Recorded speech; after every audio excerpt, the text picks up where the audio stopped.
పంచభూతాల్లో భూమిది మొదటి స్థానం. భూమిని భూదేవి అంటూ పూజిస్తాం. సకల సంపదలకు నెలవైన ధరణి వసుంధర పేరుతో ప్రసిద్ధం. సీతాదేవిని లోకానికి అందించిన పరమపావని భూదేవత. శ్రీ మహావిష్ణువు పలు అవతారాల్లో భూదేవి ప్రధాన పాత్ర పోషించింది.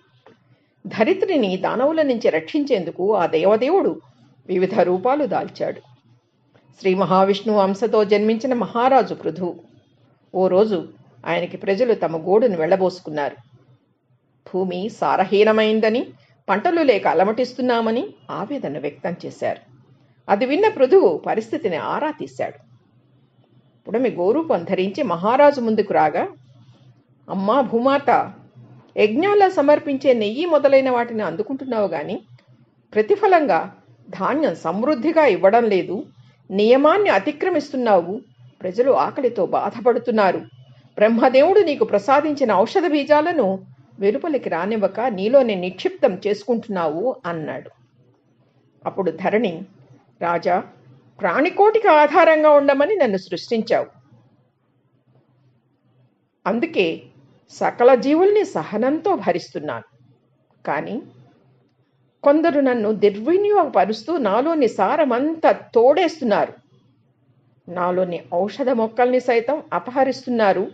నేను నిర్జీవమయ్యాను అని ఆవేదన వ్యక్తం చేసింది. పృథువు సానుకూలంగా స్పందించి ఆమెను పుత్రికగా స్వీకరించాడు. అలా భూమికి పృథివీ అనే పేరు వచ్చింది. భూ సౌభాగ్యం కోసం రాజు యజ్ఞయాగాలు నిర్వహించాడు. భాగవతంలోని ఘట్టం మనకో పాఠాన్ని నేర్పుతుంది. సమస్త జీవజాల మనుగడకి ఆధారమైన పృథివిని సంరక్షించుకోవాల్సిన అవసరాన్ని గుర్తు చేస్తుంది. భగవంతుడు భూమి రూపంలో ఉండి జీవజాలాన్ని రక్షిస్తున్నాడు. ఆ విషయాన్నే భగవంతుడు భగవద్గీతలో నేను భూమిలో ప్రవేశించి సమస్త జీవజాలాన్ని నా దివ్యశక్తితో భరిస్తున్నాను అని స్పష్టం చేశాడు.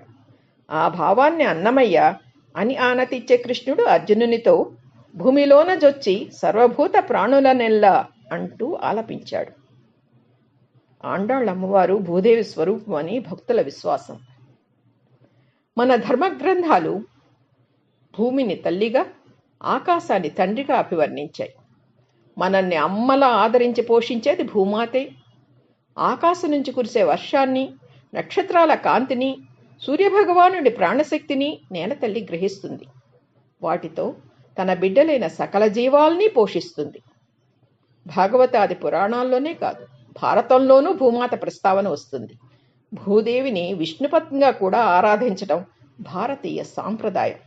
అందుకే మన మహర్షులు పుడమిని పరమ పవిత్రంగా భావిస్తూ, అమ్మా, విశ్వవ్యాపకుడైన భగవంతుడికి శక్తివి నువ్వు.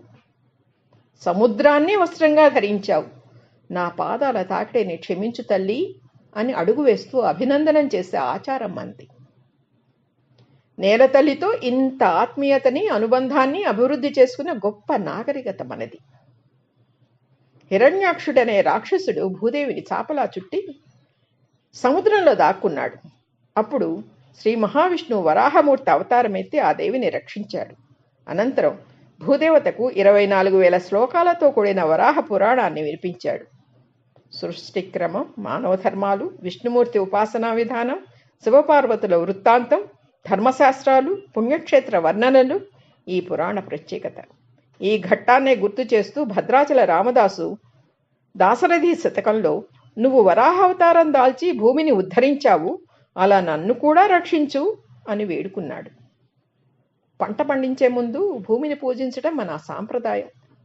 నేల పచ్చదనంలో భగవంతుడి కరుణను దర్శించగలగడం అత్యున్నత సంస్కారం. భూమి నా తల్లి, నేను పొడమ తల్లి బిడ్డను, వర్షాధిపతి అయిన ఇంద్రుడు తండ్రి, వీరిద్దరూ మాకు సమృద్ధిని కలిగింతురు కాక అని అథర్వవేదం భూమి సూక్తం ప్రస్తుతించింది. ఆధునిక కవులు కూడా అవనిని తమ కవితలతో కీర్తించారు. జయ జయ జయ ప్రియ భారత జనయిత్రీ దివ్యధాత్రి అని కృష్ణశాస్త్రి కీర్తిస్తే, ధాత్రి చైతన్య గాత్రి అని సీనారే వర్ణించారు. పారమార్థిక సాధనలో పంచాగ్ని తపస్సుకు ప్రత్యేక స్థానం ఉంది. గ్రీష్మంలో మిట్ట మధ్యాహ్నం సూర్యుడు నిప్పులు జరుగుతుంటే 4 దిక్కుల్లో అగ్నిని దగిర్చుకుని చేసే తపస్సే పంచాగ్ని తపస్సు. ఎందరో సాధకులు ఈ రకం తపస్సుతో ఆధ్యాత్మిక ఉన్నతిని సాధించారు. అయితే నేడు పరమార్థం విషయమేమో కానీ మనం అప్రయత్నంగానే ఆ దీక్షలో ఉన్నాము అనిపిస్తోంది. ఉరివి ఉష్ణోగ్రతలు పెరిగి అన్ని వైపుల నుంచి సెగలు కక్కుతుంటే మన పరిస్థితి పంచాగ్ని తపస్సు అయింది. అందువల్ల పొడమిని కేవలం పూజించినంతతో సరిపోదు. భూమి ఉష్ణ స్థితిలో ఉండేందుకు కృషి చేయడం మన కర్తవ్యం. నేల తల్లి కలుషితం కాకుండా పరిరక్షించుకోవడమే అసలైన భూమి పూజ అన్నారు బి సైదులు గారు. చక్కటి సందేశాన్ని ఇచ్చిన సైదులు గారికి మనఃపూర్వక అభినందనలు. ఆలికి అన్నం పెడితే ఊరికి ఉపకారం కాదు. మనం నివసించే భూమిని పవిత్రంగా చూడడం వల్ల మనకే లాభం.